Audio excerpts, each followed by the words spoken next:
Hello everyone. ছুটির দিনগুলোতে হাতে অনেকটাই সময় থাকে, কারণ অন্য দিনে রান্নাবান্না সকাল সকাল করতে হয়, কারণ ওর স্কুল থাকে, তাই তাড়াতাড়ি খেয়ে দিয়েও বেরিয়ে যেতে হয় ওকে। আর তাই জন্য রবিবার দেখে ঘর পরিষ্কার করা, কাচাকুচি, যাবতীয় যা কাজকর্ম থাকে সেদিনটা আমি সারার চেষ্টা করি।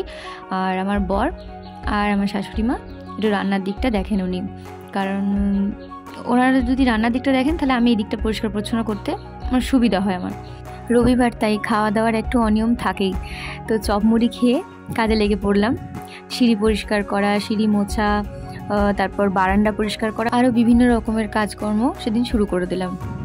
কিন্তু সবই ঠিক ছিল, এর মাঝখানে একটা ঘটনা ঘটে গেছে। সেটা হলো, ঘর পরিষ্কার করতে করতে যখন সিঁড়ি থেকে নামতে নামতে আমি যখন নিচে যাচ্ছিলাম, তো নিচে ডাইনিংয়ে জল পড়েছিল, আমি খেয়াল করিনি, আর ধপাস, তারপর প্রচণ্ড ব্যথা করছিল। বাবা সঙ্গে সঙ্গে বরফ দিয়ে দিয়েছিল, তারপরও আমাকে ডাক্তারের কাছে নিয়ে গেল। তারপর ডাক্তার ওষুধ দিয়েছিল আর এই ক্রেপ ব্যান্ডেজ করে দিয়েছিল। তারপর পা ব্যথা নিয়ে তো আমি কোনো কাজ করতে পারছিলাম না, তারপর মা সমস্ত কাজকর্ম করে দিয়েছিল। তারপর একটু খেয়ে দিয়ে আমি আবার পড়তে বসলাম, আমি আর ও দুজন মিলে একসাথেই পড়তে বসলাম। তো এই হলো আমার রবিবারের দিন। মানে কিছু ভালো কিছু খারাপ মিলিয়ে গেছে, পাটা প্রচণ্ড ব্যথা করছে। এখন এখানেই শেষ করলাম, এখন আসি, টাটা।